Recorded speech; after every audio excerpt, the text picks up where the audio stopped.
네, 여러분 안녕하세요. 굿모닝 경제의 최백은 교수입니다. 방송 시간이 예정보다 한 15분 늦어졌습니다. 그 음향 기술 이런 문제들 때문인 것 같아요. 모두들 이해를 해주시길 바랍니다. 제작진이야 얼마나 속이 탔겠습니까? 그러니까 다들 이해를 좀 해주시고요. 갑작스럽게 생기는 기술적인 문제들은 서로가 좀 너그럽게 이해를 해주시면 고맙겠습니다. 자, 제가 먼저 오늘 가기 전에 다음 주에는요, 제가 전주, 그러니까 정확하게는 정읍인데요. 정읍에서 제가 그 강연이 좀 있습니다. 그래서 오전에 강연이 있어가지고 다음 주에는 요일을 바꾸든지 아니면 한 주 건너뛰든지 시사타파 제작자들하고 좀 상의한 이후에 그 공지를 해드리도록 하겠습니다. 자, 오늘 제가 잡은 주제는요, 지난주에 이제 나온 기사들 중에서요, 굉장히 이제 중요한 이제 문제가 터져 나왔습니다. 터져 나왔는데요. 저는 경제는 이 돈의 배분 문제라고 생각하는 사람입니다. 돈의 배분 문제요. 경제에서 가장 중요한 주제 중에 하나는 우리가 이 빈곤 문제, 소득 불평등 문제, 소득 불평등이 심해지게 되면요, 경제는 사고를 치게 돼 있습니다. 금융위기 같은 경우도 그런 경우고요. 오래전 한 100년 전에는 대공황도 소득 불평등 때문에 생겼던 것이고요. 소득 불평등이 심해지게 되면은 경제는 지속 가능하지가 않습니다. 그래서 이 빈곤 문제가 갈수록 이게 지금 심해지고 있는데 이 문제와 관련된 겁니다. 경제는 이 문제에 대해서 이 문제를 해결하지 않는 한에 있어서는요, 경제는 이게 지속 가능하지가 않다는 점에서 저는 다음 민주정부의 지도자는 제발 좀 경제를 좀 아시는 분이 하셨으면 좋겠어요. 경제를 아시는 분이요. 그래서 제가 이제 최백은 TV에서도 다음 대통령이라면은 적어도 알아야 할 주제를 한 5가지 정도를 꼽아서 제가 이제 그 강의를 좀 하려고 하고 있습니다. 그리고 제가 정치인들 중에서 좀 이제 기대하는 정치인들에 대해서는 제가 가끔 개인적으로 경제 과외도 좀 하고 있습니다. 하고 있는데 왜 그러냐면은 경제를 모르면은 관료들한테 휘둘리게 돼 있습니다. 휘둘리게 돼 있고요. 적어도 그러니까는 한나라 대통령이라면은 본인이 전문가는 아니라 하더라도 기본적으로 판단할 능력은 있어야 되는 것이겠죠. 그런 점에서 다음 민주정부의 과제는 제가 볼 때 이 재정과 금융의 민주화 문제입니다. 왜 그러냐면요, 경제는 제가 돈의 배분 문제라고 했잖아요. 돈의 배분 문제인데, 돈의 배분 문제와 관련된, 예를 들어서 우리가 어려우신 분들이 왜 어려운 거겠습니까? 돈이 없으니까, 혹은 돈에 접근하기가 힘드니까, 혹은 돈에 접근하더라도 굉장히 비용이 많이 들기 때문에 발생하는 거잖아요. 그래서 그 문제가 소위 말해서 그 돈의 배분 문제와 관련되어 있는 거고, 그게 해결돼야만 경제 민주화가 완성되는 겁니다. 그동안에 우리가 뭐 재벌개혁 이렇게 하고 경제 민주화를 동요처럼 많이 들고 했는데, 사실 재벌개혁도 이 재정 민주화와 금융 민주화의 어떻게 보면 하위 개념입니다. 하위 개념이에요. 개념이라는 점에서 저는 이 돈에 대한 민주적인 통제가 우리가 검찰개혁, 언론개혁 못지않게 중요한 과제라고 생각을 하고요. 그런데 지난주에 이제 이재명 지사가 계속해서 중요한 화두를 던지고 있습니다. 뭐 기본소득을 던졌고, 그다음에 지난주에는 기본 대출을 그러니까 화두를 던졌습니다. 기본 대출 혹은 기본 금융이라고 해가지고요. 근데 여기에 대해서 이제 뭐 조선일보를 비롯해가지고 보수 언론들에서 막 발작적인 증세를 일으켰는데 왜 그러냐면은 이게 이제 경제 적폐의 어떤 심장을 건드렸기 때문에 그렇습니다. 건드렸기 때문에 제가 그래서 제 주제를 제가 경제 적폐의 심장을 겨누다 이런 이제 그러니까는 표현을 쓴 이유가 우리가 승부를 하려면은 적의 급소를 노려야 되잖아요. 급소를 노려야 되는데, 그래서 중요한 화두를 던졌고, 이 기본소득, 기본대출이 저는 차기 민주정부의 지도자를 뽑는 데 속에서 중요한 기준 중에 하나가 될 거라고 생각을 합니다. 그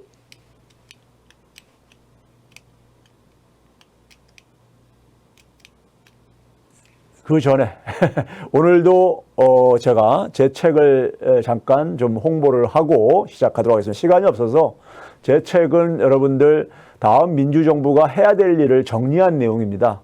그러니까는 제가 여러분들 이 시사타파로 신청을 하시면은 제가 오늘도 뉴스공장 출연하고 나서 와가지고 책 주문된 책들에 대해서 제가 사인을 해서 보내드리고 있습니다. 그래서 책을 신청하신 분들은 시사타파에다가 신청하신 분들은 제가 여기 들를 때마다 사인을 해가지고 보내드리도록 하겠습니다. 경제 오늘 적폐를 제가 상징적으로 좀 표현할 수 있는 것이요. 이 돈의 배분 문제라고 했는데요.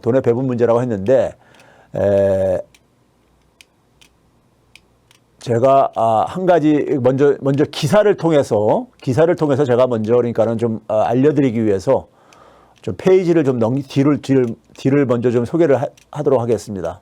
죄송합니다.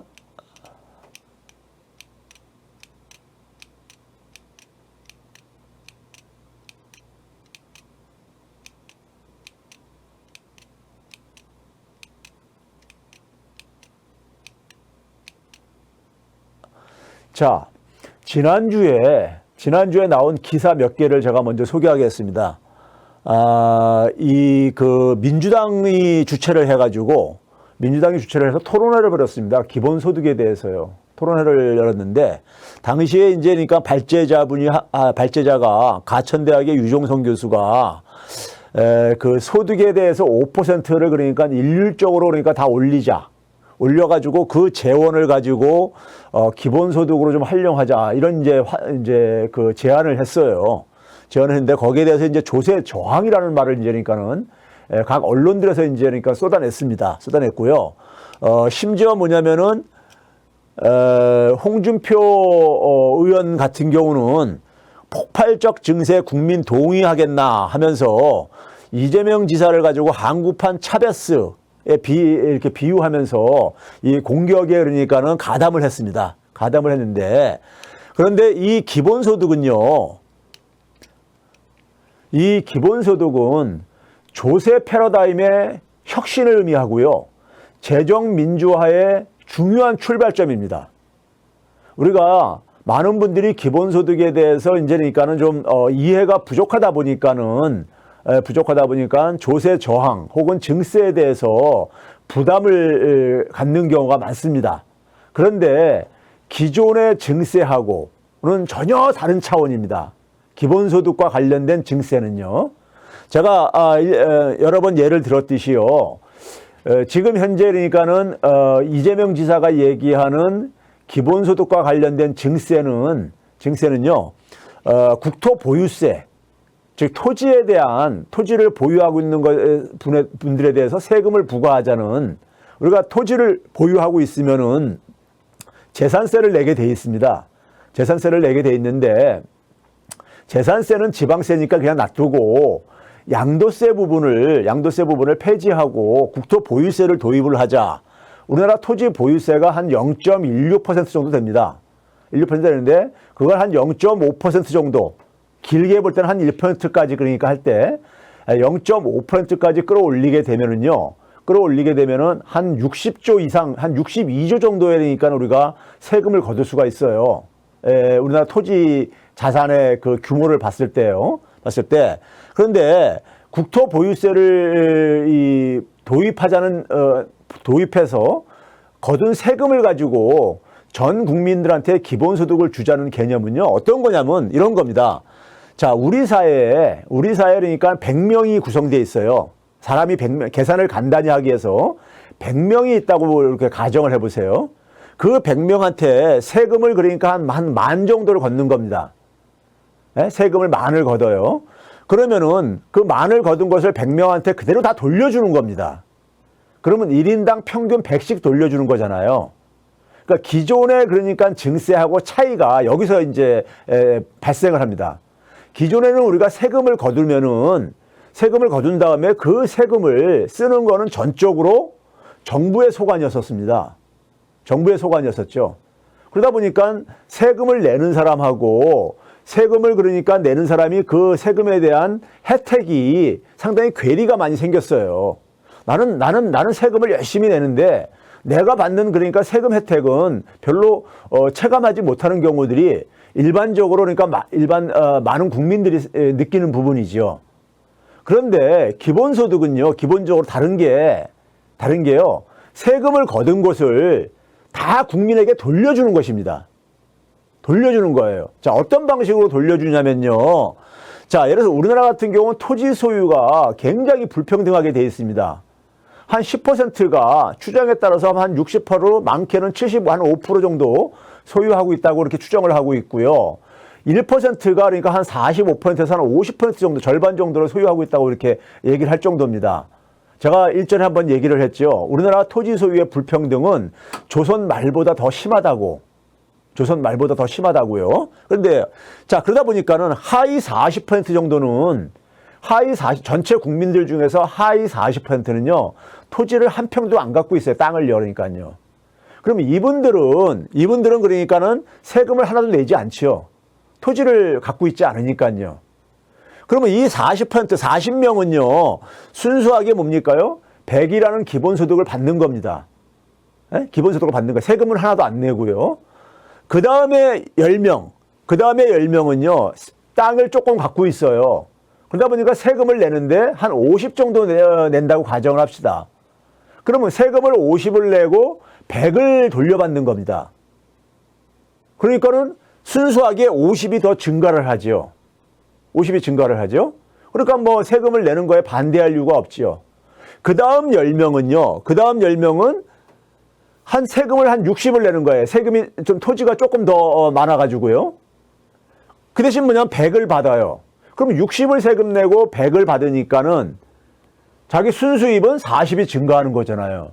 그러니까 세금 안 낼 이유가 없죠. 그 다음 10명은 세금을 70을 내고 기본소득으로 100을 돌려받아요.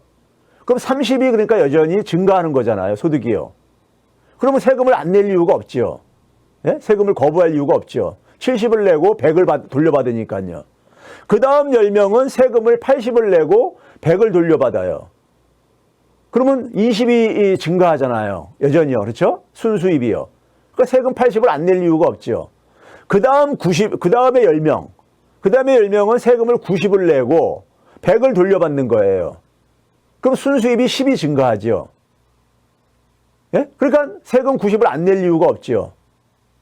그 다음에 이제 그러니까 나머지 10명 중에서 한 5명 정도는 세금을 100을 내는 거예요. 세금을 100을. 토지가 좀 많이 갖고 있기 때문에 100을 내고 100을 돌려받아요. 그러면 순수입은 그러니까 변한 게 없는 거죠. 순수입에 변화가 없으니까 세금을 내는 것에 대해서도 거부할 이유는 없습니다. 자기가 세금 낸 걸 다 돌려받으니까요. 그렇죠? 그러니까 전체 100명 중에서 95명은 낸 세금을 다 돌려받거나 돌려받을 뿐만 아니라 추가로 그러니까는 돈을 더 받는 거예요. 기본소득은 기존의 세금하고 전혀 다른 차원의 증세입니다. 이런 거예요. 나머지 5명이 아까 얘기했듯이 우리나라는 1%가 전체 토지의 그러니까 한 50%를 보유하고 있습니다. 가깝게요. 그러니까 이분들이 그러니까 세금을 많이 낼 수밖에 없죠. 이분들은 결국 뭐냐면 세금을 낸 게 자기가 돌려받는 기본소득 100보다 훨씬 많을 수밖에 없습니다. 그러니까 5명 정도는 그러니까는 그러한 세금 방식에 대해서 별로 좋아하지는 않을 거예요. 과거보다 내는 세금이 더 많아질 수밖에 없으니까요. 그렇죠? 자, 그런데 적어도 95명은 자신이 그러니까는 낸 세금보다 세금 혹은 그 세금을 다 돌려받거나 수입으로, 소득으로 아니면 그 이상을 돌려받는단 말이에요. 이게 기본소득 증세하고 기존의 증세하고 근본적인 차이입니다. 기존에는 우리가 세금을 더 거두면은 그 세금이 나한테 바로 혜택이 안 왔잖아요. 세금이 혜택이 안 왔잖아요. 근데 이거는 이 기본소득 증세는 낸 세금의 대부분 국민은 다 돌려받을 뿐만 아니라 더 많이 받는 겁니다. 그런데 그 증세에 반대할 이유가 뭐가 있어요? 없잖아요. 그런 점에서 조세 패러다임의 혁신입니다. 기존에는 우리가 국민이 세금을 내면요, 그게 어떻게 됐습니까요? 정부의 재정 수입에 잡히죠. 정부의 재정 수입에 잡히고 그거를 기재부가 움켜쥐고 자기가 쓰고 싶은 데에다가 그러니까 그걸 쓰고 그런 거예요. 예? 그런데 기본소득은 뭐예요? 국민이 낸 세금을 국민에게 바로 그러니까 되돌려주는 겁니다.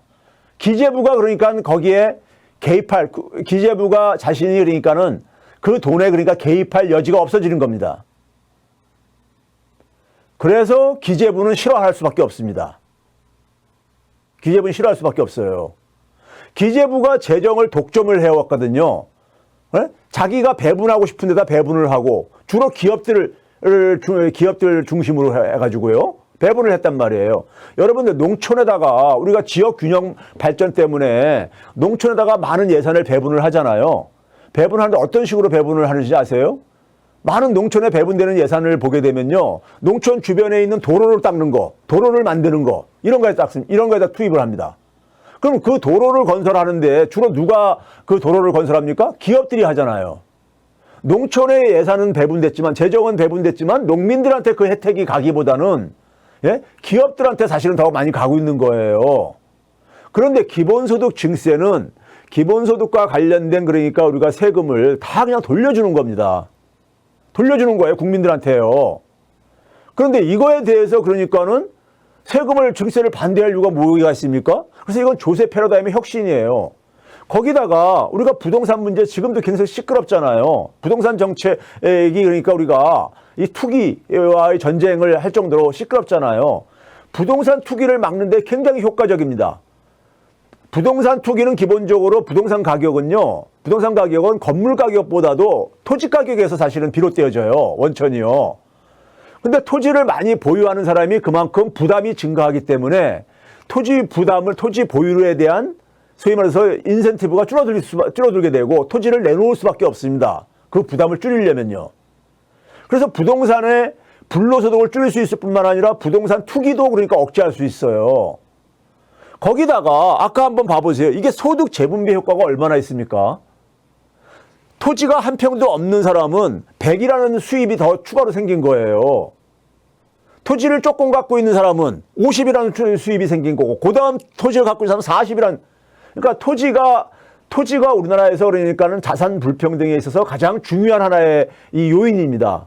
그러니까 자산이 적을수록 많이 되돌려받잖아요. 기본소득으로요. 소득으로 돌려받잖아요. 소득 재분배 효과가 이것만큼 뛰어나는 게 어디 있습니까요? 그렇죠? 거기다가 이거를 가지고 그러니까 우리가 1인당 그러니까 한 60만 원 이상을 그러니까는 줄 수가 있다는 얘기예요. 그러니까요. 한 0.5%만 이제 그러니까 우리가 토지 보유세를 부과하더라도 물론 부과할 때는 이제 누진적으로 할 겁니다. 단순하게 0.5% 정도를 세금을 걷는다고 할 때요. 예? 한 60조 정도를 그러니까 우리가 1인당 한 60만 원 정도씩을 그러니까 우리가 1인당 60만 원 정도를 그러니까 우리가 1년에 나눠줄 수 있다 이거예요. 그러면 60만 원을 1년 12달로 나누게 되면 한 달에 5만 원꼴뿐이 안 돼요. 예? 어떻게 보면 작은 돈이지요.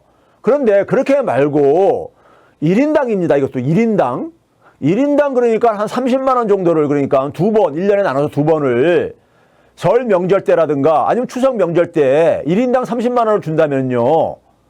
우리 작년에 전국민 재난지원금 받을 때 얼마 받았습니까요? 4인 가족 기준으로 최대 100만 원까지 받았잖아요. 근데 4인 가족이면은 120만 원까지 받는 거예요. 적지 않은 돈이죠. 설 명절 앞두고 국민들한테 한 120만 원을 우리가 최대 준다고 생각을 해보세요.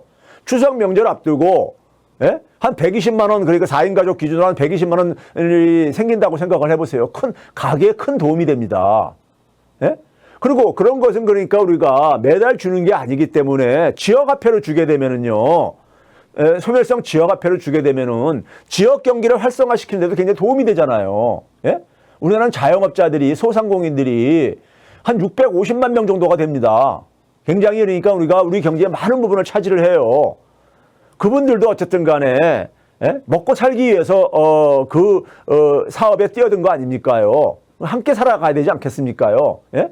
그래서 1년에 그러니까 1인당 한 60만 원을 줄 수 있는 돈.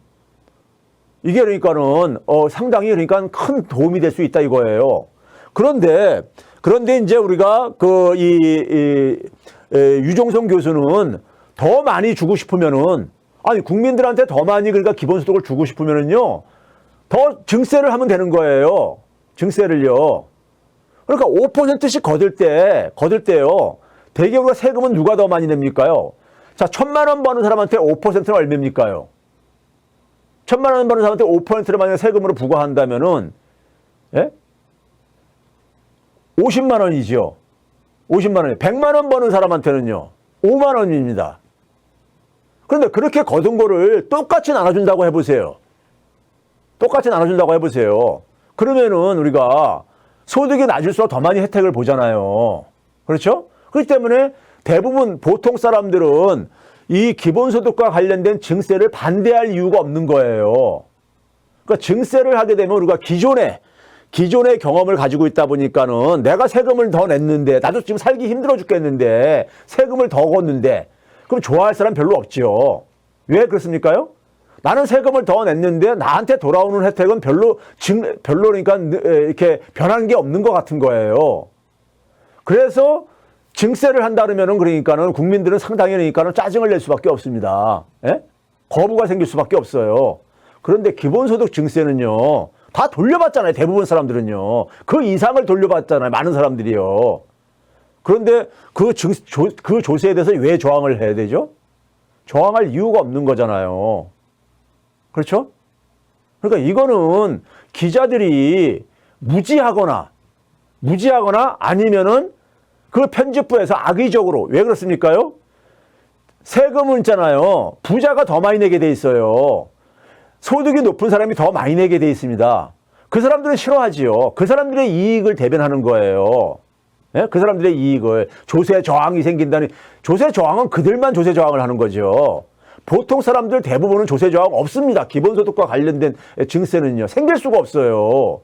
내가 내는 세금보다 더 많이 돌려받는데 왜 그걸 반대를 해요? 예? 여러분 이런 반대하겠습니까? 예? 자, 그래서 그런 점에서 이 홍준표 의원은 참 이게 무지한 얘기입니다. 무식한 얘기인 거예요. 사실이 어떻게 보면요. 예? 폭발적으로 증세를 하더라도 대부분 국민은 다 그걸 더 많이 돌려받는다고요. 더 많이요. 세금을 많이 거두면 거둘수록 보통 사람들은 더 많이 돌려받아요. 왜? 세금 거둔 거를 그대로 다 돌려주는 거예요. 이 기본소득과 관련된 증세는요. 예? 다 돌려주는 거예요. 예? 그런 점에서 기존의 증세하고는 근본적인 차이가 있는 겁니다. 자, 그 다음에 우리가 좌파 진영에서 전통적인 복지를 강화를 해야 된다. 이런 주장을 하시는 분들이 있어요. 왜 그러니까는 상위 20%에 속하는 예? 아까 80에서 90% 사이에 있는 사람도 얼마를 돌려받았습니까? 10 정도 세금을 90 내고 100을 돌려받았잖아요. 그런 사람한테 왜 지원을 해줘야 되냐 그래요. 예? 세금을 부자들한테 많이 걷어가지고 저 밑에 있는 저소득층한테만 지원을 해줘야 되지 않냐 그러는데 그게 바로 뭡니까? 선별복지지요. 그거는요, 여러분들 선별복지가 왜 나왔는지 아세요? 70년대 후반에 들어서면서요, 유럽에서 그러니까 우리가 50년대, 60년대에 만든 복지국가 틀이 무너지기 시작합니다. 왜 무너지냐면은, 복지국가 하는데 돈이 많이 들잖아요. 예? 그런데 이 자본가 입장에서 뭐냐면은 세금을 그러니까 많이 내기가 싫은 거예요. 그래서 뭘 가냐면은 이 복지 지출 비용을 줄이자. 복지 지출 비용이 너무 방만하게 운영이 되고 있다. 그래서 좀 줄이자. 이런 이제 그 주장을 합니다. 그게 이제 선별복지론이에요. 지금 뭐냐면 어려운 사람한테만 굉장히 도덕적인 얘기로 들리잖아요. 어려운 사람한테만 그러니까는 타겟을 맞춰 지원하자 하게 되면요. 거기에 이제 뭐가 함정이 있냐면은 어려운 사람한테만 지출할 때요. 어려운 사람한테 충분히 안 줍니다. 그냥 죽지 않을 만큼만 줘요. 그럼 어떻게 되겠습니까요? 복지 비용이 적게 들잖아요. 복지 비용이 적게 들면은 그만큼 세금을 그러니까는 적게 걷어도 되는 거잖아요. 즉 선별복지는요. 선별복지는 기본적으로 부유층을 위한 논리입니다. 부유층을 위한 논리예요. 그런데 저 선별복지에 필요한 재원을 만약에 그러니까는 마련을 한다고 해가지고 예? 국토보유세에서 걷는 세금만큼 만약 걷는 거를 전체 국민한테 그러니까 다 일률적으로 거둔 다음에 저소득층한테만 만약에 준다고 해보세요. 그러면은 중간층들이라든가 중상층들이 동의하겠습니까? 나는 세금만 내고 하나도 혜택 보는 게 없어. 이거야말로 복지 강화론자들이 놓치고 있는 게 이거야말로 조세 저항의 측면에서 현실적으로 실현이 불가능합니다. 현실적으로 실현이 불가능해요. 예? 그러니까 복지를 강화하자는 것을 그러니까 우리가 하려면은 그만큼 세금을 많이 걷어야 되는데 근데 그 걷은 세금을 가지고 전체 국민이 대부분 국민이 혜택을 보지 못하면요. 조세 저항은 생길 수밖에 없습니다. 그런 점에서 비현실적인 얘기예요. 예? 비현실적인 얘기예요. 이 복지를 강화하는 데 쓰자 오히려 그러니까 저소득층 집중적으로 지원하자는 얘기는요. 그런 얘기거든요. 그 다음에 우리가 또 하나가 최근에 이제 미국에서 기본소득 실험을 했는데 굉장히 아주 그냥 고무적인 결과가 발표가 됐어요. 캘리포니아에 그러니까 우리가 스톡턴시라는 데서 2019년도에 기본소득을 그러니까 이렇게 다 지급을 했었어요. 근데 그 결과가 이제 그러니까 나온 거예요. 그 결과에 대한 이제 그러니까 분석 결과가 나왔는데 아주 재밌는 결과가 나왔어요. 결과가 첫 번째는 뭐냐면은 우리가 공짜 돈을 주게 되면은 일을 안 한다. 이런 얘기가 있잖아요. 일을 안 한다. 예? 공짜 돈을 주게 되면요. 이런 얘기가 있잖아요. 그런데 오히려 기본소득을 받은 사람들은 더 일자리가 증가했더라 이거예요. 일자리가요. 풀타임 일자리가 더 증가했더라 이거예요. 한 12%포인트가 증가했더라 이거예요. 같은 기간에 기본소득을 안 받은 사람은 한 5%포인트뿐이 안 증가했는데 그러니까 기본소득을 받는다고 해가지고 즉 뭐냐면은 무상으로 돈을 받는다고 해가지고 사람들이 게을러지지 않는다 이거예요. 그 게을러진다는 건 굉장히 사람들을 사실 무시하는 사고방식입니다. 예? 두 번째는 뭐냐면은 기본소득을 만약에 공짜 돈을 받게 되면 그걸 가지고 술 마시고 그러니까는 뭐 이렇게 도박을 하고 이런 데다 쓸 거다 그러는데 그런 데다가 쓴 돈은 1%도 안 되더라 이거예요. 술, 담배에다 소비한 거는요. 예? 우리가 기본소득을 더 받는다고 해가지고 그걸 흥청망청 아무데나 쓰고 그런다는 것도 여전히 국민을 무시하는 거죠. 예? 국민을 무시하는 거고 더 중요한 건 제가 주목하는 부분은요 이거였었어요. 주목하는 부분은 뭐냐면은 기본소득을 받다 보니까는 사람들이 자기가 좀 재정적으로 여유가 생기잖아요. 재정적으로 여유가 생기니까는 자기가 진짜 하고 싶은 일을 그러니까는 고민하기 시작한 거예요. 자기가 그러니까는 소득이 그러니까 적었을 때는 그냥 먹고 살기 위해서 하기 싫어도 그냥 그 일을 그러니까 했는데 기본소득이 받음으로써 재정적으로 조금 여유가 생기니까는 자기 자신을 되돌아보면서 자기가 진짜 하고 싶었던 일을 추진할 수 있게 됐더라 이거예요. 이거 굉장히 중요한 얘기입니다. 왜 중요하다고 보냐면요. 우리 경제 상황은 지금 뭐냐면은 재벌 대기업들도 새로운 수익 사업을 못 만들고요. 그 다음에 뭐냐면 개인들, 특히 청년들부터 해서 20대부터 뭐 40대까지 보시게 되면요. 대부분이 지금 뭐냐면 좋은 일자리가 별로 없잖아요. 솔직히요. 그렇죠? 없는 상황 속에서 기업은 그러니까 가능한 한 고용을 지금 기피를 하고 있고 그렇다고 해서 공공부문에 들어가는 것도 하늘의 별 따기고요. 그러면 각자가 개인이 즉 시장과 정부에서 일자리를 제공 못하는 상황 속에서 개인이 자기 스스로 그러니까 하고 싶은 일거리를 만드는 그런 기회는 그러니까 그러한 시도는 그러니까 우리가 지원을 해줘야 되지 않겠습니까? 그렇죠? 그런 점에서 그러니까 기본소득은 우리 사회 구성원들이 새로운 시도를 할 수 있는 특히 청년들이 그러니까 새로운 시도를 자꾸만 해야지만이 우리 경제의 미래가 만들어지는 거예요. 그렇죠? 아니 창업을 하라고 하면서 창의적인 그러니까 우리가 이 혁신을 하라 그러면서 그걸 새로운 시도를 할 수 있는 기회는 줘야 될 게 아니에요.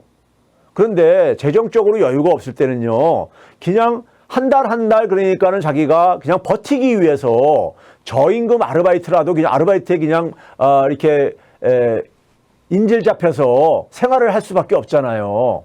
그런데 미국에서 실험을 했더니 뭐냐면은 저 토마스 바르가스라는 사람도 그냥 물류업이라는 게 뭡니까? 소위 말해서 이 배송업입니다. 여기에 이제 그러니까 종사하던 분인데 자기 사업을 그러니까는 이제 자기 사업을 런칭 시킨 거예요. 그러니까 재정적으로 좀 여유가 생기니까 자기가 진짜 하고 싶었던 일을 추진하게 된 겁니다. 예? 사회 구성원들이 새로운 시도를 개인적으로는 자기가 하고 싶은 것을 사회적으로는 뭐냐면 새로운 시도가 자꾸만 많이 시도가 돼야지만이 그 사회가 변화가 가능한 거잖아요. 희망적인 미래가 열리는 거잖아요. 예? 근데 지금은 우리가 지금 이러한 상황 속에서 청년들이 새로운 시도를 할 만한 마음의 여유가 있습니까요? 전혀 없잖아요. 그냥 하루하루 버티기도 힘들어 죽겠는데. 그렇죠? 그런 점에서 굉장히 그러니까는 의미 있는 결과가 나온 거예요. 미국이라는 사회에서조차도 가장 시장 경제, 그러니까는 순수한 시장 경제라고 하는 미국에서조차도요. 예? 자, 그 다음에 이제 우리가 이 기본소득이 그렇다는 얘기고요. 그런 점에서 이 기본소득은요, 재정민주화의 출발점입니다. 왜 재정민주화의 출발점이에요? 재정은 그동안에 기재부가 다 독점을 하고 있었어요. 관료들이요. 기재부가 거의 다 장악하고 있습니다. 독점하고 있어요. 예? 그런데 기재부가 독점할 수 있는 돈은 어디서 나오는 거예요? 세금 걷어서 나온 거잖아요. 그런데 기본소득은 뭐예요? 세금 걷은 거를 그냥 다 돌려주는 거예요, 국민들한테. 그러니까 기재부 관료들이 권한을 행사할 여지가 없어지는 거잖아요.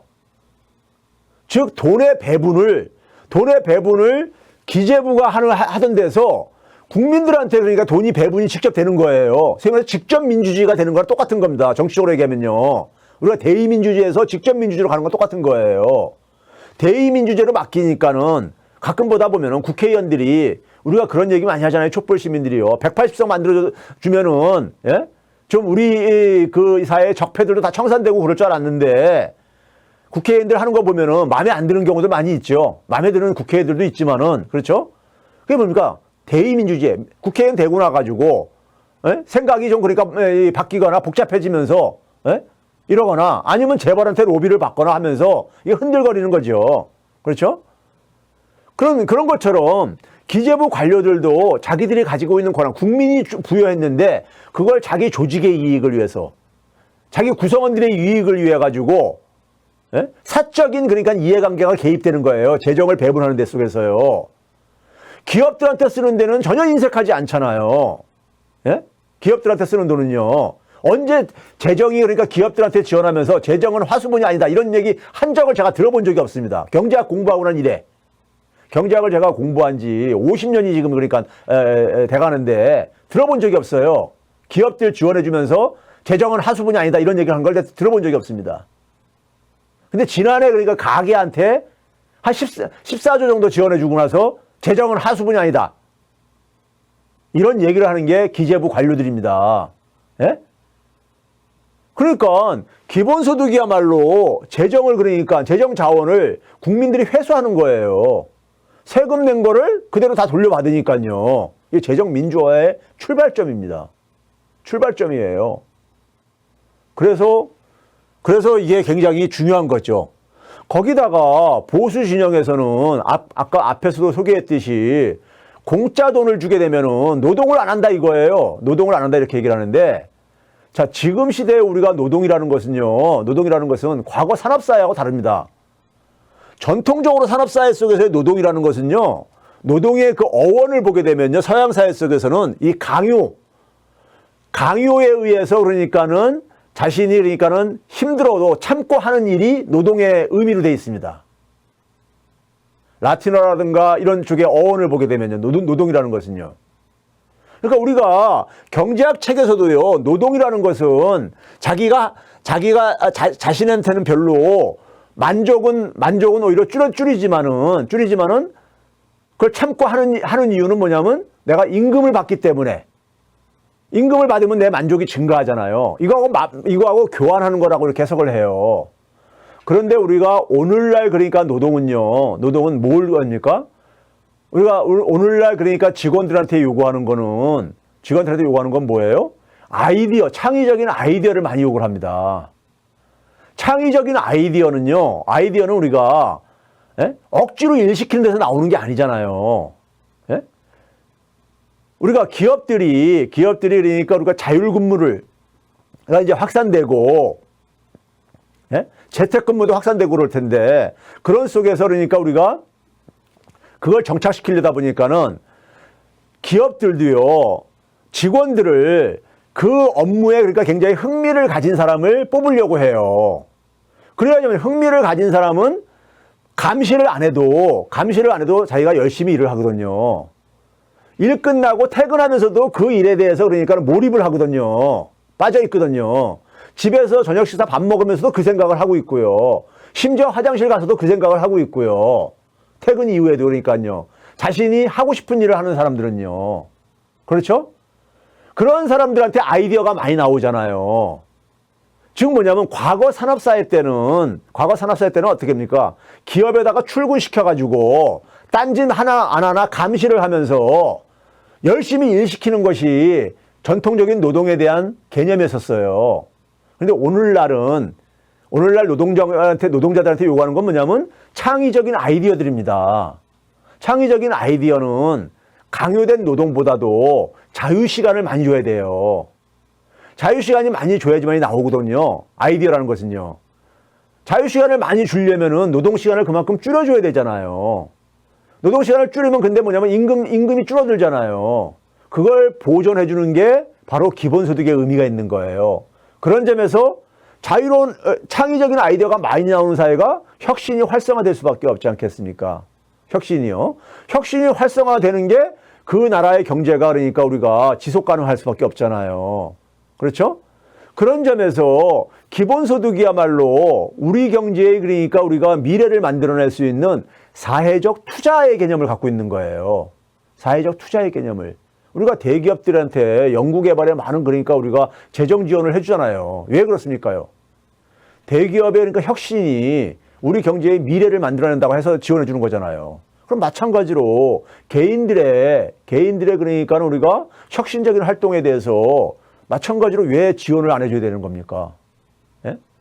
그런 점에서 기본소득은요, 우리 경제, 우리 청년들의 미래를 만드는 저는 시드머니, 즉 종잣돈일 뿐만 아니라 이건 사회적 투자다 이렇게 제가 이런 주장을 하고 다닙니다. 그리고 재정민주화라는 중요한 내용을 담고 있는 겁니다. 재정민주화요. 그래서 이 부분을 국민들이 그러니까는 느끼고 있다 보니까 제가 정치인들 만나면 이런 얘기를 해요. 자, 이재명 현상이 생기는 이유는 우리가 정치인들한테 우리가 기대하는 거는 뭐냐? 정치인들한테 기대하는 거는요.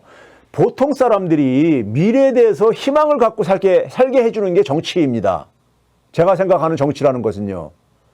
그러면 미래를 그러니까 우리가 희망을 갖게 해주려면은 미래에 대한 비전을 그러니까 우리가 희망을 가질 수 있는 미래에 대한 비전을 제시를 해줘야 되는 거잖아요.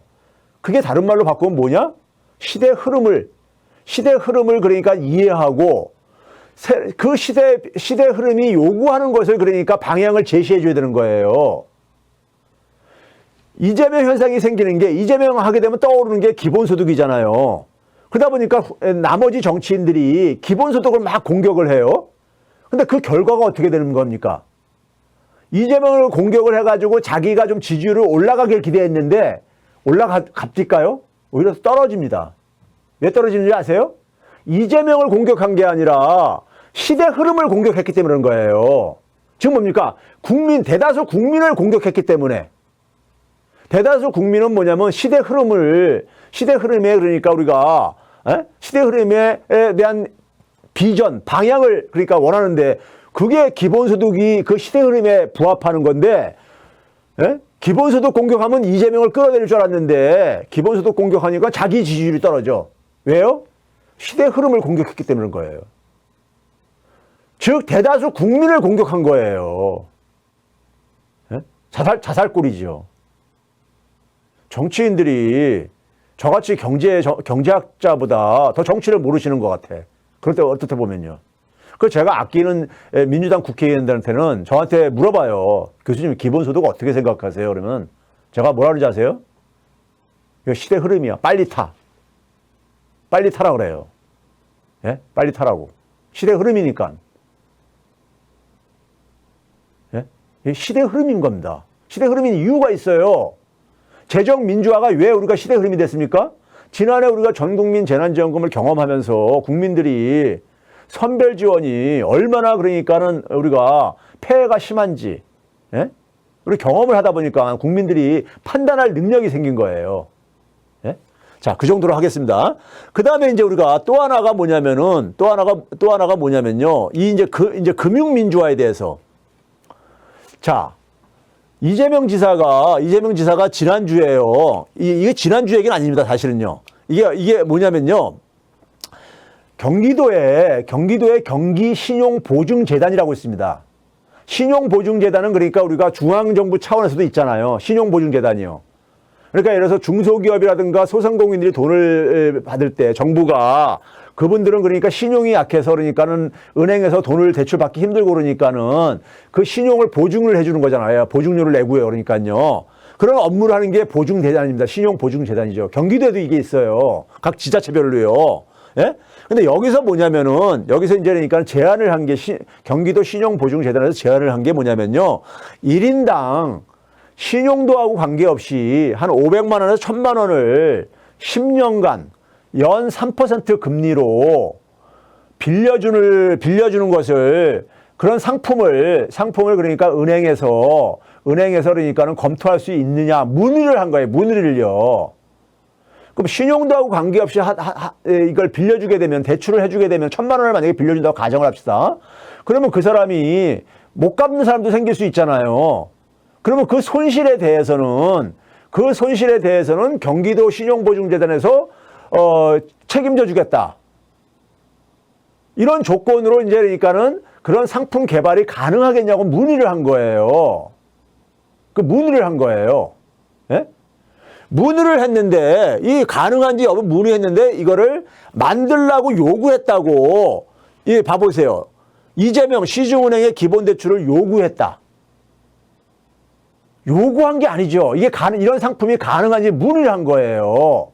예? 가능한지 문의를 한 겁니다. 예? 그러니까 이재명 지사가 그러니까 신용도 보지 않는 대출 상품 만들라고 요구했다고 조선일보에서도 이렇게 보도 쏟아낸 거예요. 예? 자, 우리나라 언론이 이렇게 엉망진창입니다. 예? 그러니까 기레기 소리 듣는 거고, 제가 그래서 조국 전 장관 사퇴 이후에 신문사 기자들하고 인터뷰를 안 해요. 인터뷰를 안 합니다. 예? 제가 그래서 이 신문에 기사 나오는 게 없을까요? 과거에 나오다가요. 인터뷰 안 하는 이유가, 예? 저는 그냥 제가 할 얘기 있으면은 그러니까 제가, 방송에 나가서 하거나 아니면 그 다음에 제가 이제 뭐 제 SNS라든가 제가 최백은 TV를 통해서 제가 말씀드릴 기회가 있다 보니까 신문사 기자들하고 인터뷰를 안 해요. 제가 아주 너무너무 그 실망을 해가지고요. 신문사들한테, 예? 너무 해가지고요. 자, 문의를 했어요. 문의를 했는데 뭐냐면 그 문의한 내용이 뭐냐면은, 자, 예를 들어서 그러니까 신용 보증을 하지 않고 그러니까는 특히 뭐냐면 여기 보시게 되면은, 제안을 처음에 이제 실험 차원에서 뭘 얘기했냐면은 한 25세에서 26세 혹은 결혼 정년기인 33세에서 34세 여성 같은 경우는 29에서 34세. 지금 그러니까 우리가 그래도 처음에 실험이다 보니까는 일단 그러니까 조연령층에다가 대해서만 1년에 한 1000만 원을 한 최대한 10년 정도까지 연 3% 이자로 대출을 해줄 때, 자, 그러면 은행들 같은 경우는요, 저 24세에서 25세에서 26세 되는 청년들 중에서 예를 들어서 그러니까 우리가 신용도가 굉장히 다양할 게 아니겠습니까요? 좋은 사람도 있고 안 좋은 사람도 있고 그럴 게 아니겠어요? 예? 은행들은 그 신용 정보를 갖고 있잖아요. 그럼 그 사람들에 대해서 그러니까 예를 들어서 그 이 신용 등급이 낮은 사람들은 낮다는 얘기는 뭡니까요? 이 회수율이 낮다는 얘기잖아요. 예? 회수율이. 그러면 그런 거를 고려해가지고 대개 이제 그러니까 금리에다가 반영을 시키잖아요. 은행들은요. 높은 금리로요. 아니면 너무 회수율이 낮은, 신용등급이 낮은 사람들한테는 대출을 거부하고요. 그러잖아요.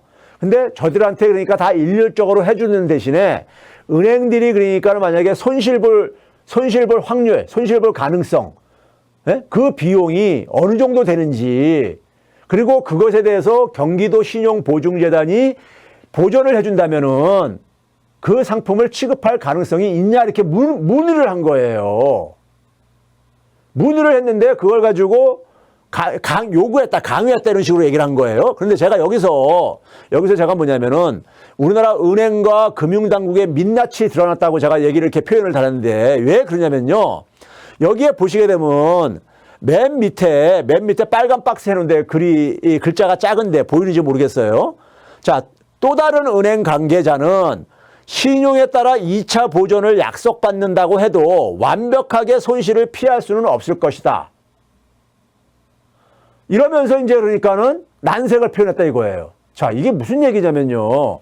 자, 은행들이 신용대출로요. 대개 그러니까 한 5등급까지는 대개 이제 해줍니다. 5등급까지는요. 6등급 이하는 받기가 힘들어져요. 5등급도 일부는 그러니까 받기 힘들고요. 그러면 예를 들어서 5등급한테 그러니까 우리가 1등급한테는 예를 들어서 그러니까 우리가 한 2%로 그러니까 빌려준다고 할 때 5등급인 사람한테는 한 4%로 빌려준다고 가정을 합시다. 만약에 2배 정도 되려요.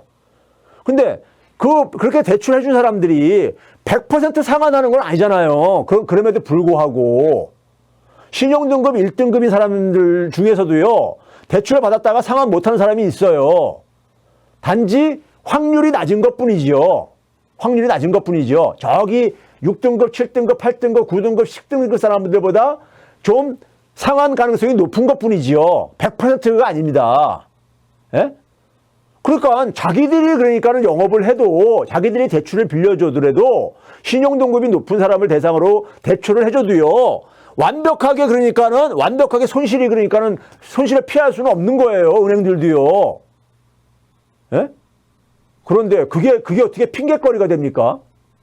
예? 은행이 그러니까 만약에 하나도 손실을 안 본다면은 땅 짓고 헤엄치기예요. 돈놀이 하는 게. 예? 그렇잖아요. 예금 이자는 그러니까 굉장히 낮고 대출 이자는 높은데 근데 대출 받아간 사람들이 하나도 그러니까 뭡니까? 상환을 못하는 사람이 없어. 그러면 은행은 그냥 땅 짓고 헤엄치기죠. 예?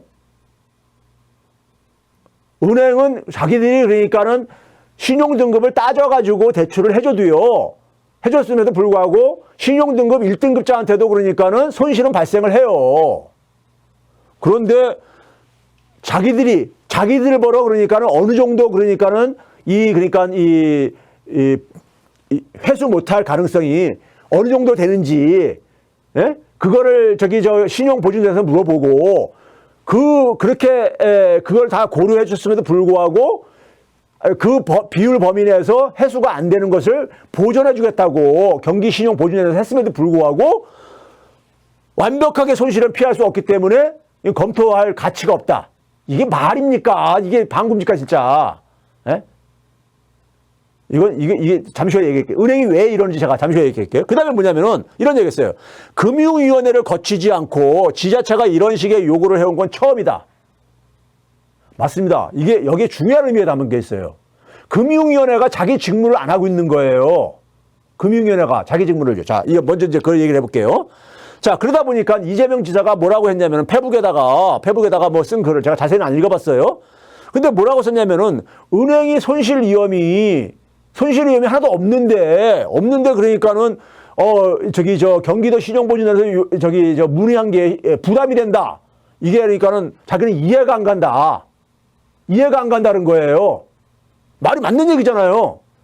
은행에 그러니까는 손실이 안 발생하도록 해주겠다 하는데도 그러니까는 부담 느낀다. 이게 말입니까? 그러니까 어처구니 없다고 그렇게 반응을 한 거 아니에요. 그러니까요. 정치인이. 예? 은행분들이요. 은행원들, 제자들 은행원들 많습니다. 많은데, 이게 아마 제가 볼 때 인터뷰한 게 은행 임원들일 텐데, 은행원들이요. 자, 이러시면 안 됩니다. 예? 이러시면 안 돼. 자, 은행원들이 지금 예를 들어서 그 LH 직원들이 공기업에, 공공기관에 직원들이 내부 정보를 이용을 해가지고 사익 추구한 것에 대해서 막 우리 분노하잖아요. 분노하죠?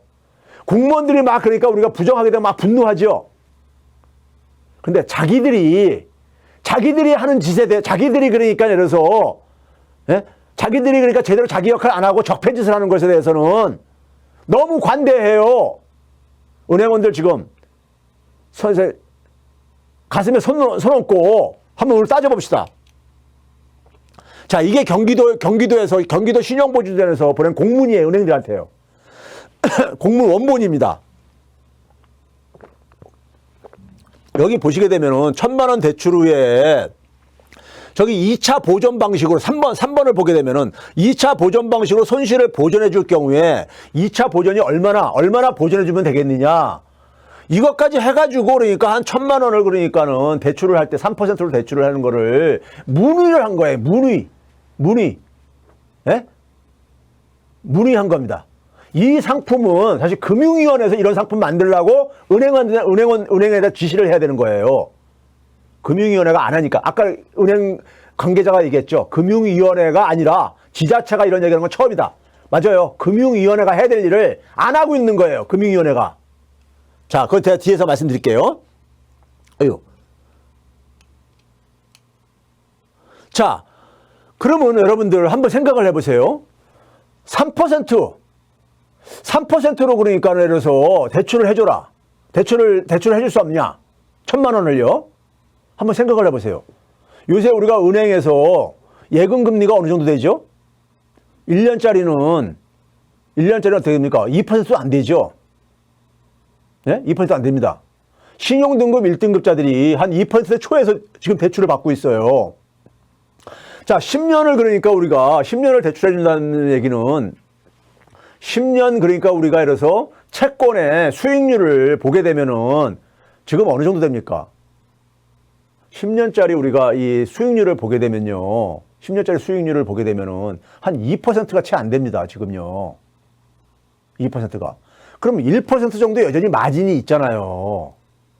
은행이 그러니까 조달하는 자금에 대한 비용에서 비용보다 한 1%가 더 높잖아요. 마진이 있는 겁니다. 첫째는요. 마진이 있는 거예요. 그렇죠?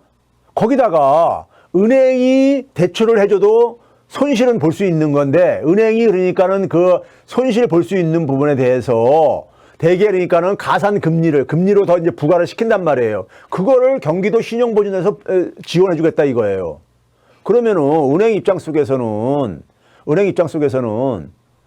지금 자기들이 조달하는 자금은 2%인데 3%로 그러니까 대출을 해주는 거예요.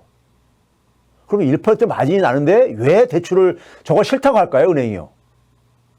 왜 싫다고 할까요? 네? 두 가지 중에 하나입니다.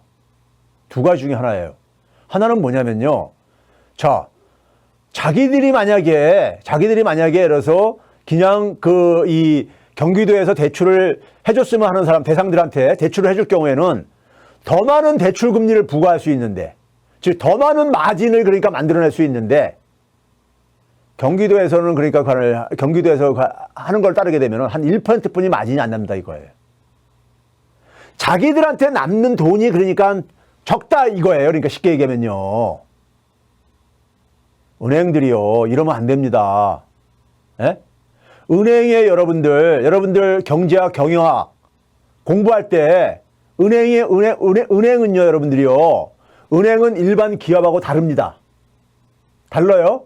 그래서 은행은 뭐냐면 수익성을 추구하는 하나의 기업이기도 하지만은 공공성을 추구하라고 돼 있어요. 왜 그렇습니까? 은행은요, 굉장히 특혜를 받는 산업입니다. 어떤 특혜입니까?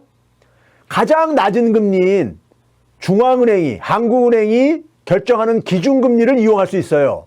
가장 낮은 금리로 자금을 조달할 수 있죠. 기본적으로 은행업은요, 기본적으로 땅 짓고 헤엄치기예요. 가장 자금 조달 비용을 가장 낮출 수 있고, 그러면서 뭐냐면 거기다가 마진을 붙여가지고 돈놀이 하는 거기 때문에 땅 짓고 헤엄치기라 이거예요. 그렇게 돈놀이를 하다가 그렇게 돈놀이를 하는 과정 속에서 자신이 그러니까 자금 사정에 몰릴 때, 돈이 안 돌아가지고 할 때, 한국은행에서 뭐냐면 무제한으로 그러니까 돈도 공급해줘요. 이거 엄청난 특혜입니다. 그래서 은행은 뭐냐면은 인가 사업이에요. 정부에서 그러니까는 그 사업을 할 수 있는 인가를 받아야지만, 허가를 받아야만 할 수 있는 사업입니다. 아무나 못해요, 은행은요. 그 인가권을 누가 갖고 있느냐? 금융위원회가 갖고 있는 거예요. 그러면 금융위원회는 은행이 자기 역할을 제대로 하는지 안 하는지 이걸 감독할 의무가 있는 거예요. 금융위원회 출신들이 되게 누가 가는지 아세요? 그게 다 기재부 출신들이 가요. 그래서 제가 기재부하고 다 이게 한 통에서 모피아라고 불리는 게 다 그겁니다. 예? 금융권에 그러니까 주로 요직들을 다 누가 하냐? 기재부 출신들이 다 장악을 해요. 예?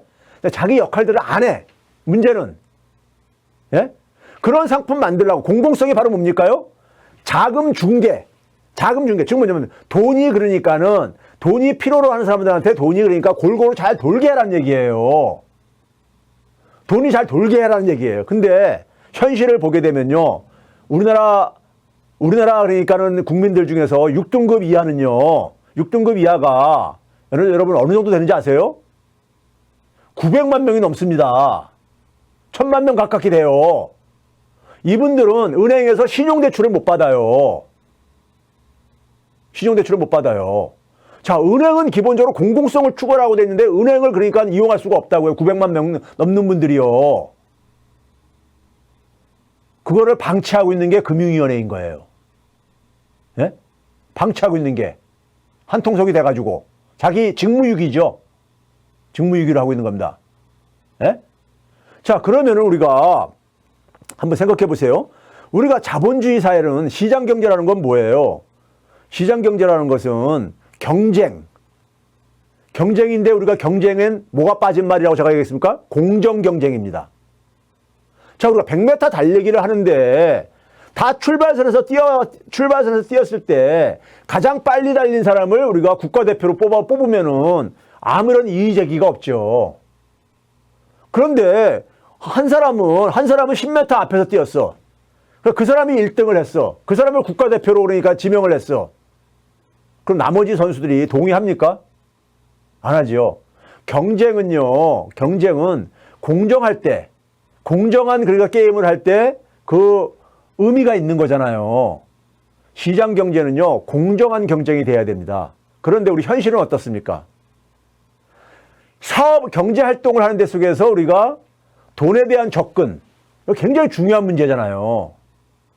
왜 부익부 빈익빈이 계속 반복되는지 아세요? 가난한 사람은 가난하다는 이유로 은행에 접근을 못해요. 은행에 접근을 못하면은 이금융권을 가가지고 높은 금리를 써야 돼요. 높은 금리를, 어떤 사람은 15% 금리를 이용하고 어떤 사람은 2% 금리를 이용을 해. 그리고 나서 시합을 했어. 게임의 결과는 뻔한 거 아닙니까요? 게임의 결과는 뻔한 거 아니겠어요? 중소기업하고 대기업하고 마찬가지죠. 대기업은 훨씬 더 낮은 금리로 자금을 조달을 해요. 중소기업은 훨씬 더 그러니까는 높은 금리로 자금을 조달하고 해요. 그리고 어떻게 공정한 경쟁이 됩니까? 그렇게 하고 어떻게 중소기업이 육성이 되겠어요? 이런 상황을 방치하면서 어떻게 그러니까 우리가 저소득층이 경제적으로 자활을 할 수 있겠냐고요. 기본적으로 금융만큼 불공정한 곳이 없습니다. 금융만큼 불공정한 곳이 없는 거예요. 양극화 해소한다고 소득 불평등 완화하는 거를 말로만 하고 있는 거예요. 그러니까 소위 말해서요. 양극화 해소하려면요. 기회를 공정하게, 가능한 기회가 공정하게 갖도록 자꾸만 그것을 제도 개선을 해야 되는 거잖아요. 정부라는 게, 정치인들이요. 예? 금융위원장 누가 임명해요? 대통령이 임명하는 자리입니다. 예? 대통령이 임명하는 자리예요. 우리가 문재인 정부가 뭘 표방을 했습니까? 기회가 평등하고 과정이 공정하고 그래서 결과가 정의로운 사회를 만들겠다. 지금 우리나라 금융이 기회가 평등합니까? 재정이 기회가 평등합니까? 공정합니까? 돈의 배분이 한마디로 해서 평등합니까? 공정합니까? 돈의 민주적 배분. 이거 없이 어떻게 가난한 사람들이 경제적으로 자활이 되고 자립이 되고 중소기업이 어떻게 육성이 되겠습니까? 예? 그렇죠? 그러니까 말로는 그러니까 소득 불평등 완화한다, 경제 양극화가 한다, 경제 민주화 얘기하는데, 예? 근본적으로 기회를 평등하게 줘야지요. 누구한테? 경제적 약자층들한테요. 더 그러니까 나은 조건 주라는 게 아니에요. 적어도 그러니까 최소한만큼은 한 1,000만 원 정도는 그러니까 예? 그 이상은 그러니까 우리가 정부가 해줄 수 없지 하기에 벅차지만은 예산상 1,000만 원 정도는 모든 국민이 똑같이 기회를 1,000만 원 정도 이용 똑같은 기회를 좀 갖도록 해주자 이거예요. 그게 기본대출 기본금융의 취지예요. 이 정도도 만약에 안 된다면은 이거는 최소한 아닙니까? 최소한 아니냐고요. 예? 부유한 사람들은 몇 억씩도 그러니까 우리가 굉장히 낮은 금리로 이용을 하잖아요. 수십억, 수백억을요. 심지어 수조 원을 재벌들 같은 경우 돈 퍼부어줄 때는요. 예? 그런데 이 어려우신 분들은요. 1,000만 원이라는 게 이게 그러니까 우리가 굉장히 소중하게 쓰입니다. 평상시에 그렇게 살면서 그러니까 우리가 굉장히 아주 그냥 그 급전이 필요할 때 있잖아요. 예? 근데 마이너스 통장으로 자기가 1,000만 원을 만약에 쓸 수 있는 게 열려 있어 보세요. 그거 없으면은 카드 대출 받거나 아니면 심지어 대부업체를 놓고 하거나 그래가지고 악순환 고리에 빠지게 되는, 예? 적어도 국민한테 1,000만 원 정도 접근할 수 있는 기회. 예? 신용등급 1등급들은 2%로 이용을 하는 것을 3% 정도로 이용을 하는 것을 가지고, 예? 그런 상품을 금융위원회가 그러니까는 은행들한테, 시중은행들한테 만들려고 요구를 해도 시원찮은데, 예? 뒷짐지고 방치하고 있는 거예요. 금융위원회가요. 그러니까 은행 직원들 입에서요. 은행 직원들 입에서 저런 얘기가 나오는 거예요. 예? 저런 얘기가. 여러분, 은행원들, 교수님, 아실 만한 분이 비현실적인 얘기 한다고 하시면 안 되는 거예요. 은행이 수익성만 추구하는 건 아니잖아요. 그러면 여러분들 은행업, 인가해줄 필요 없습니다. 왜 그 특혜를 줘야 돼요? 은행은 땅 짓고 헤엄치기이기 때문에 그거에 비례해서 공공성도 하라고 하는 거예요. 과거에 박근혜 정부, 이명박 정부 때 서민금융회 재단에 출자 요구할 때는 아무 소리도 안 했잖아요. 저항 안 했잖아요. 예? 서민금융에다가 돈 좀 출자하라고 할 때는 이명박 정부랑 박근혜 정부에서 하라고 할 때는 끽소리 안 하고 다들 출자했잖아요. 예? 은행은 기본적으로 여러분들, 예? 은행은 특혜 사업입니다. 은행업은요. 예? 땅 짓고 헤엄치기라고요. 제가 볼 때 세상에서 가장 쉬운 사업 중에 하나가 은행업이에요. 예? 망할 염려도 없어. 문제는요. 예? 그렇게 많은 혜택을 받으면서 공공성을 진짜 돈이 필요한 사람한테 그 정도 그러니까 돈을 그러니까 지원하는 거에 대해서 그걸 은행이 그건 알아서 움직이게 되는 겁니다. 요새 여러분들 은행들에서 사회적 공헌한다면서 겨울철에 어려운 동네 가가지고 연탄 날리기 이런 쇼는 그만하세요. 그런 쇼보다 오히려 이런 상품을 만드시라고. 경제적 취약계층 저소득층을 지원할 수 있는 상품을 만드시라고요. 도움이 되는 실질적으로. 예? 무슨 취약계층들한테 그러니까 연탄 날라주게 하고 아니 무슨 뭐 저기 뭐 지원해주고 이런 거 하면서 자기가 일 다 했다. 그게 공공성 아니잖아요. 은행의 공공성 그거 아니잖아요. 여러분들 경영학책에 그렇게 돼 있습니까? 돈 필요한 곳에 돈이 돌게 해주는 게 여러분들이 해야 될 일입니다. 그런데 마진 1%까지 그러니까는 보장을 해준데도 불구하고 수익이 줄어든다고 그걸 거부를 해요? 그러면 수전노 소리 듣습니다. 수전노 소리 듣고요. 청산 대상으로 될 수밖에 없어요. 적폐로 내몰릴 수밖에 없습니다. 다른 공무원들 욕할 필요가 없어요. 예? 제가 선생이기 때문에 이런 소리 하는 겁니다. 선생이기 때문에. 저도 금융을 알만한 사람이기 때문에 이런 얘기 하는 거예요. 예? 우리 사회에서 금융은 신용등급은 인간등급이잖아요. 예? 신용등급이 낮으신 분들, 인간대접 못 받고 있잖아요. 예? 빈곤의 나락에 빠져가지고 헤어나지 못하고 있잖아요. 여기에 대해 책임의식 안 느끼십니까? 금융의 종사자분들. 그게 내 책임이니까 이렇게 하고 계실 거예요? 언제까지? 각자 자기 영역에서 할 수 있는 일은 해야 되는 거잖아요. 경제학, 여러분들 대학 다닐 때 경제학책, 경영학책에 지금 법률적으로도 은행은 자금 중개 기능을 하라고 돼 있잖아요. 그거 안 하고 있잖아요. 시중에 한국은행에서 돈을 많이 풀면 뭐합니까? 돈이 안 돌잖아요. 시중은행이 자기 역할을 안 하기 때문에 안 도는 겁니다. 예? 돈이 안 돌잖아요. 그 돈 어디로 가고 있습니까? 다요. 부자들, 부유층들, 기득권층들한테 다 가고 앉았잖아요. 부자는 돈을 더 벌고 가난한 사람은 갈수록 더 나락에 빠지고. 이거 금융에 종사하시는 분들 책임을 느껴야 됩니다. 책임을 느껴야 돼요. 예? 금융 종사하시는 분들이 스스로 좀 자기 성찰을 좀 해주셨으면 좋겠어요. 이런 식으로 인터뷰하면 안 됩니다. 예? 이런 식으로. 솔직히 말해서 금융계 종사하시는 임원분들 제가 볼 땐 능력에 비해서 과분한 봉급받고 있어요. 아, 미국 월가에 비하면 가지 않냐. 그렇게 해가지고 미국 월가가 욕먹잖아요.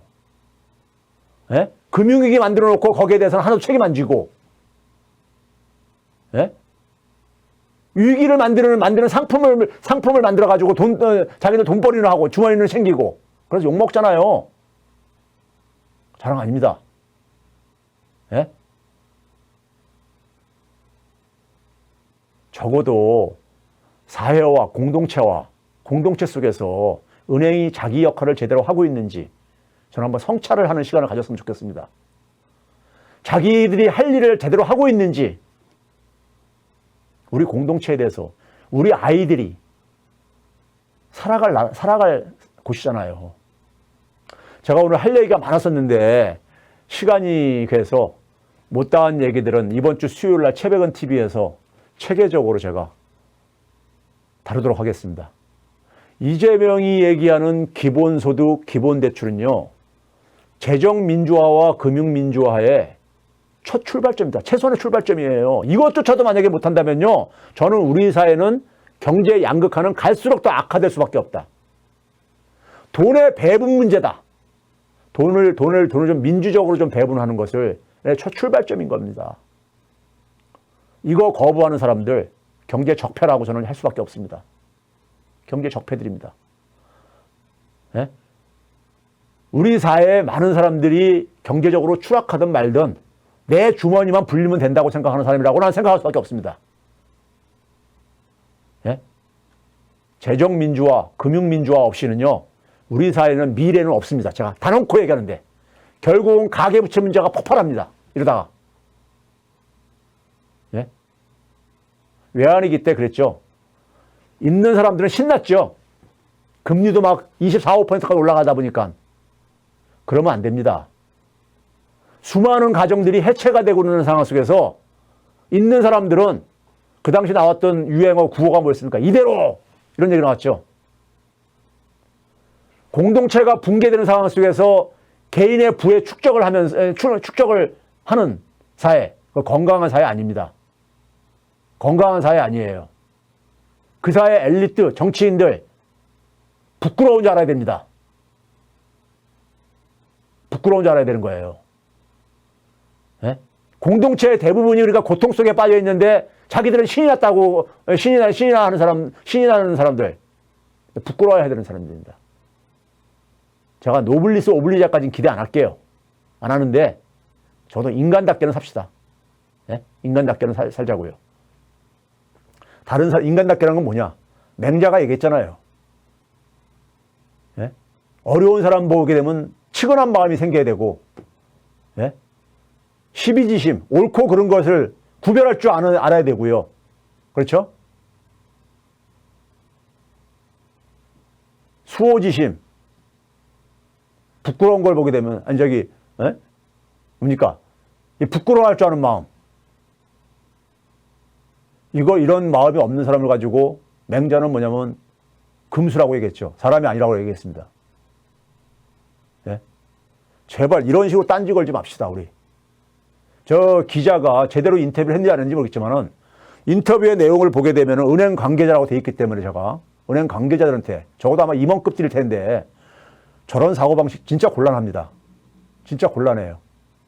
저런 분들은 사회가 어떻게 되든 국가가 어떻게 되든 간에 나만 내 뱃속만 챙기면 된다는 저는 그런 사고방식으로 뿐이 이해할 수밖에 없어요. 만약에 제 말에 불쾌하시면요, 공개 토론을 합시다. 은행의 역할에 대해서요. 공개 토론을 제가 제안할 테니까. 오늘 제가 방송한 내용에 대해서 불쾌감을 갖고 있고 그렇다면은 공개 토론을 요청하세요. 제가 공개 토론 할 테니까요. 우리 함께 살아가야 되지 않겠습니까? 예? 우리 자녀들이, 우리 학생들이 희망을 갖는, 미래에 대해서 희망을 가질 수 있는 사회를 만들어줘야 되지 않겠습니까? 예? 어려운 사람들이 포기하지 않도록. 예? 지금 어려운 사람들 너무 많잖아요. 여기에 대해서 은행분들 책임의식 안 느낍니까? 예? 은행 혼자서 해결할 문제는 아니지만은 은행도 상당한 역할을 할 수 있지 않습니까? 제가 오늘 조금 좀 흥분을 했다면요, 이해를 해 주시기 바랍니다. 너무 어려운 분들을 보면 속상해서 그래요.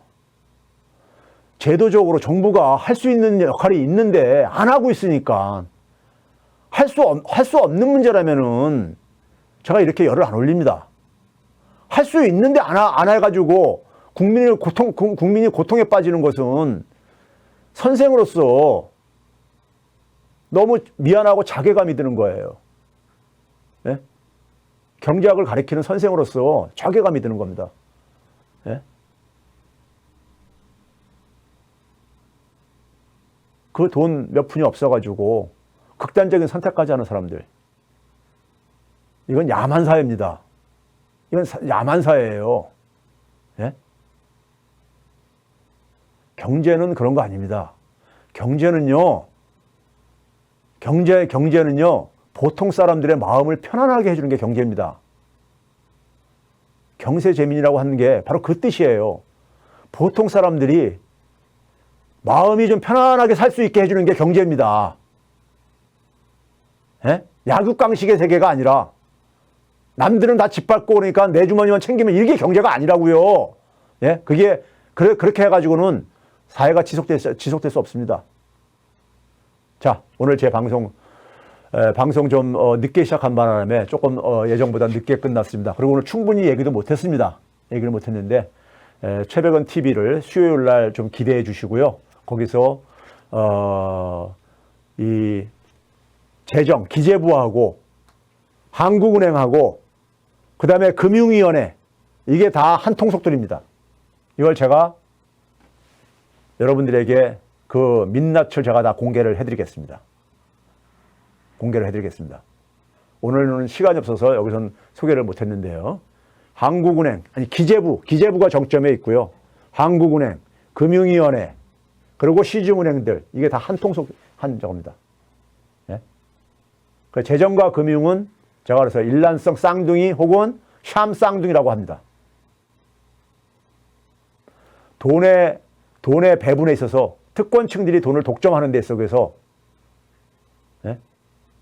앞장서서 역할하는 게 바로 기재부, 한국은행, 금융위원회, 은행 이들입니다. 은행자본. 그걸 수요일 날 최백은 TV에서 9시에 그 실체를 제가 보여드리도록 하겠습니다. 오늘 방송은 이걸로 마치겠습니다. 감사했습니다.